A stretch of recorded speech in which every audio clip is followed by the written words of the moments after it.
P. Diddy, Sean Puff Daddy Combs, Brother Love Combs, Sean John, P. Diddy Puff Daddy, Brother Love Sean John Combs. His trial, his big criminal RICO trial, his sex trafficking, drug trafficking, weapons trafficking trial has started.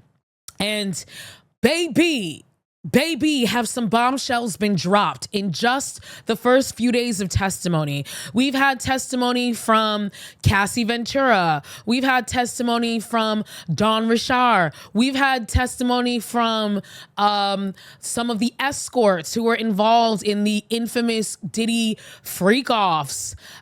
We've had testimony from the security guard from the hotel where we saw that infamous video of the security footage of P. Diddy brutalizing Cassie on camera.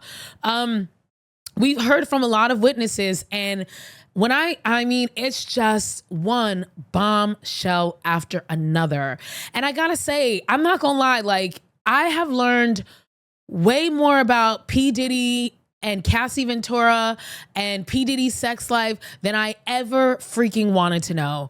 I mean, it got to a point where it was like every new salacious detail that got dropped, it was just like, I don't even know if, do I want to eat,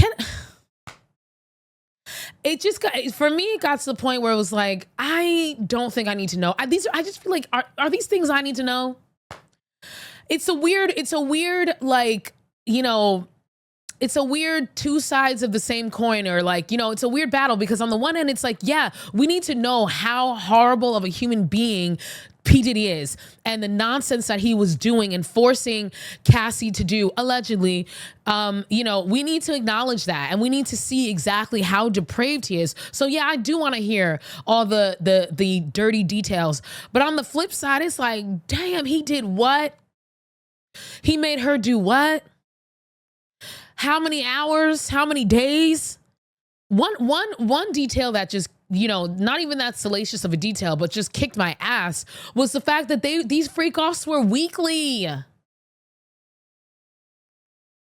I'm sitting here thinking that this is something that they do, you know, once every blue moon. She was with him for 11 years. I'm thinking they probably in 11 years did maybe like 15, 20 freak-offs. No, every freaking week? For 11 years? Let me just pull out my calculator, because let me. So 11 years. How many weeks are there in a year? 52, right? So every week. So that's about 52 freak-offs she doing a year times 11. I got to do it.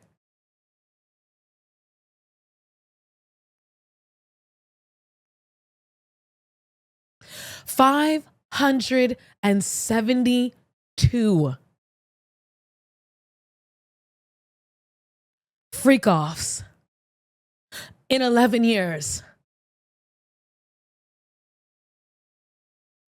I need to take a moment. I ain't even gonna lie. Let me just do that math again, because I'm like, did I do that? 52 weeks. So she doing about 52 a year times 11 years. It's the same number again. My mathematicals was correct. 572 freak-offs this man coerced and forced this girl into doing. Give or take. But shit, I mean, even if you take 100 away, that's still 400. Like, that was one of the details that kicked my ass when I heard that shit.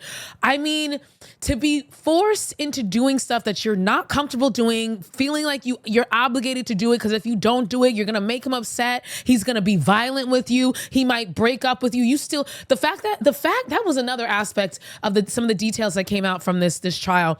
The fact that Cassie talked about how she loved this man, and she was doing these things just to make sure that he wouldn't break up with her, because she loved him. Also, she said at one point that that was the only form of intimacy that she got with that man, that she was with for 11 years, was doing these freak-offs.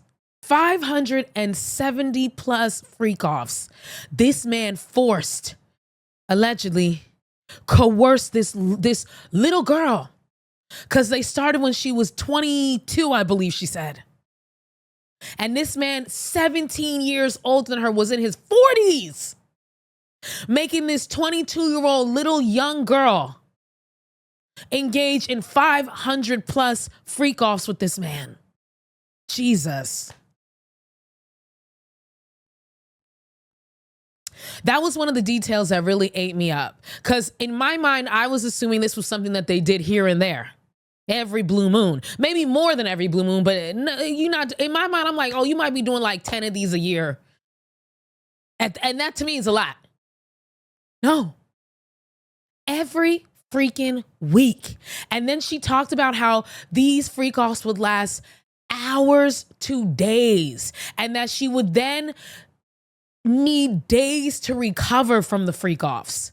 She called it a job. On the stand, she said that it essentially turned into a job, which prevented her from pursuing her actual career in music. The sickness that you have to need to be hosting and throwing these elaborate sex rituals, because that's part of it. These elaborate sex rituals, sex acts, sex performances, you have to do that every week. Every week. I just am so grateful that that's not me. I can't imagine having a need, a compulsion that strong that I have to engage in these acts on a weekly basis. And mind you, Cassie wasn't the only woman that he was doing this with, because that also came up in the trial, how she was jealous and bothered by the fact that he was doing freak offs with other women. And that's another reason why she was willing to subject herself to that, because in her mind, she said that, well, if I didn't do it, he was just going to go out and find somebody else to do that shit with. And mind you, this is her man, her boyfriend of 11 years she's talking about.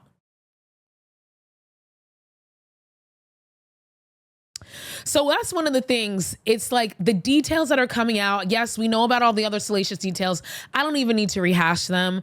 But it's like the more you hear, the worse it gets. And the fact that all of this testimony, all of these details and information are also accompanied with video and photographic footage.